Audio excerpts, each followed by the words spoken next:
can mail it to me. I'm standing here. I'm a witness here. You're going to get arrested. I'm a witness. I'm a witness. I just identified to everybody. I'm a witness. Okay, unless I'm under arrest, you can't stop me. You know what? I'm a witness. Oh my God. What am I under arrest for? What am I under arrest for? Stand back. You did nothing wrong. No, I'm not resisting. I'm asking what I'm under arrest for. It seems like the goalposts were already changing as to what was being allowed on the beach. It seemed they were a little overzealous, the amount of people, the way they were kind of handling it, almost like they had to have a reason. They had to justify their position for being there, and they were going to do it one way or another. And the weather and the waves didn't really cooperate, being that they somehow decided that day where it came from or how it was. But the arresting point was once your ankles came out of the water.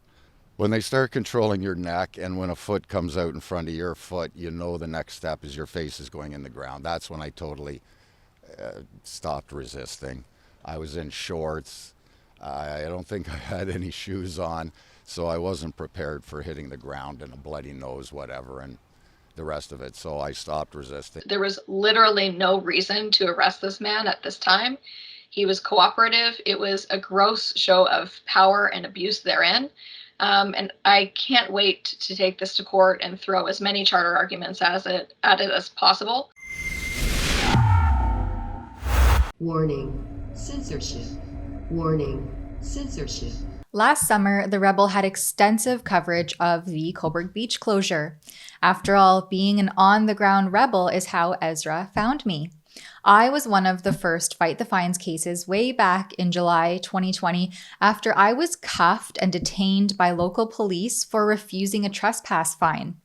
My crime? While strolling the Lake Ontario shoreline in protest of the arbitrary and legally questionable decision by Cobourg Town Council to completely fence off Victoria Park Beach and restrict public access. For Rebel News, I'm Tamara Ugolini, and you know that saying that the apple doesn't fall far from the tree? Well, in this case, it appears that it doesn't. Because during a protest where Menzies ended up jumping into the lake from the Cobourg Pier, and fellow Cobourgians also walked the shore in protest of my arrest and the continued beach closure, my dad, Rocco Ugolini, ended up getting arrested and then unarrested. Let's have a quick look back on that day. You can mail it to me. I'm standing here. I'm a witness here. You're going to get arrested. I'm a witness. I'm a witness. I just identified to everybody. I'm a witness. Okay, unless I'm under arrest, you can't stop me. You know what? I'm a witness. Oh my God. What am I under arrest for? What am I under arrest for? Stand back. You did nothing wrong. No, I'm not resisting. I'm asking what I'm under arrest for. Come on, I just identified myself in front of a crowd. It was truly unbelievable, and we had it all on camera. I mean, we can clearly hear my dad identifying himself to the police, who were looking pretty triggered when he told them to simply mail him his tickets. So naturally, I caught up with my dearest dad for a check-in, and here is what he has to say about the way that the situation escalated on that hot, sunny summer day. Check it out. There was a protest going on. I came down with my grandson to see the protest and to take in the festivities. I had no intention of being part of the protest or arrested. I think a lot of our viewers were shocked that day to see the series of events that unfolded.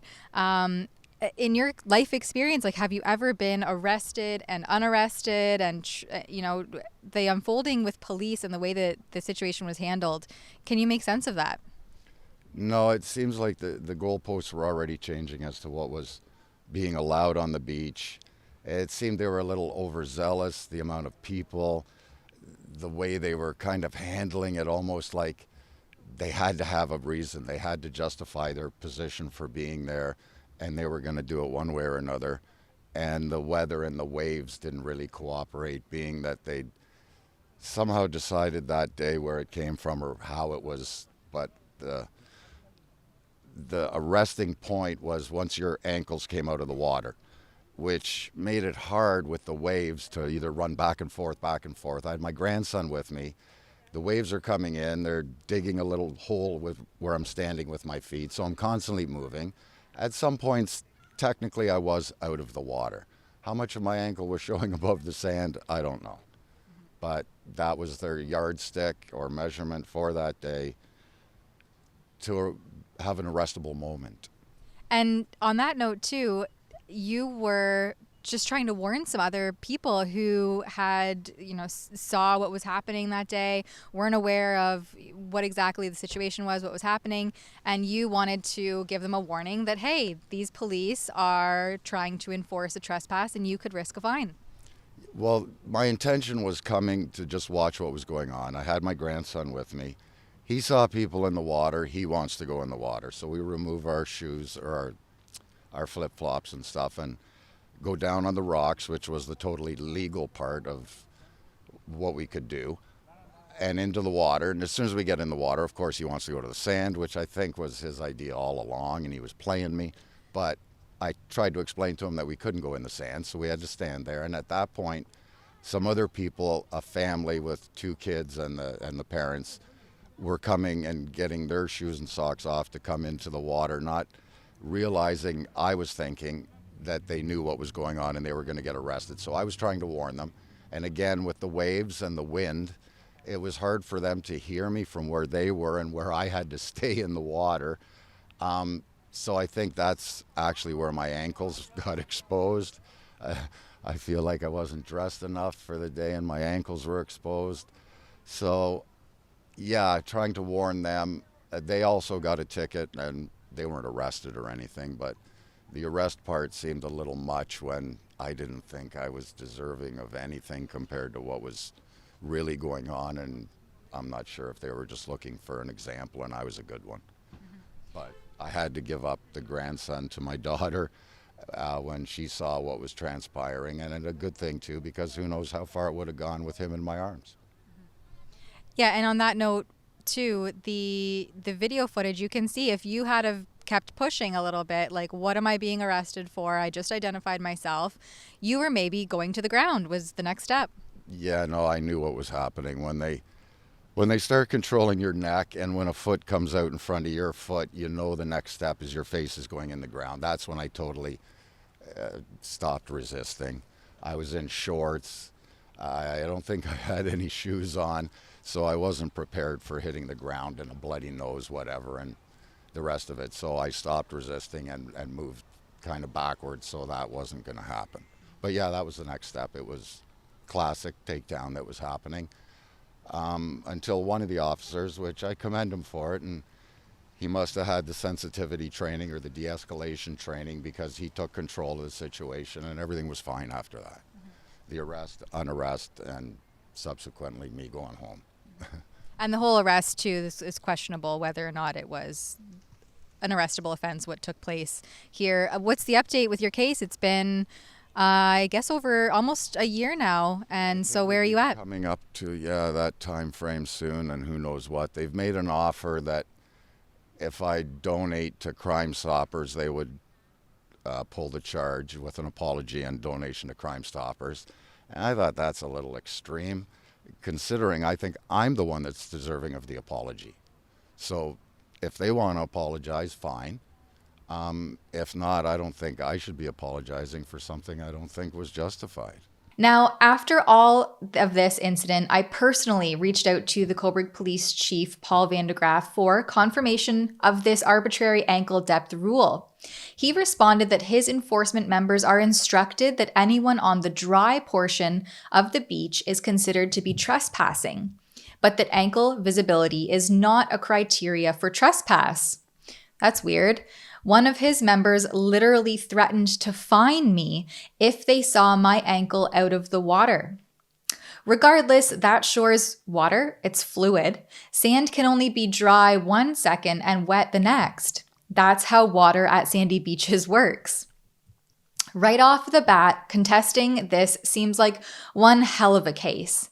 And thanks to our amazing civil liberties initiatives, called Fight the Fines, my dad doesn't need to pay this questionable fine or pay out of pocket to hire a lawyer that would inevitably cost him more than the fine itself, which is why I think that many of these fines get paid in the first place.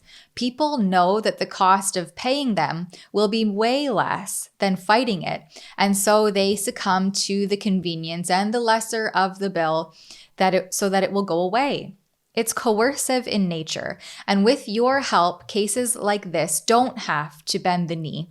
Instead, they're being defended by paralegals and lawyers like Jenna Little, who isn't backing down.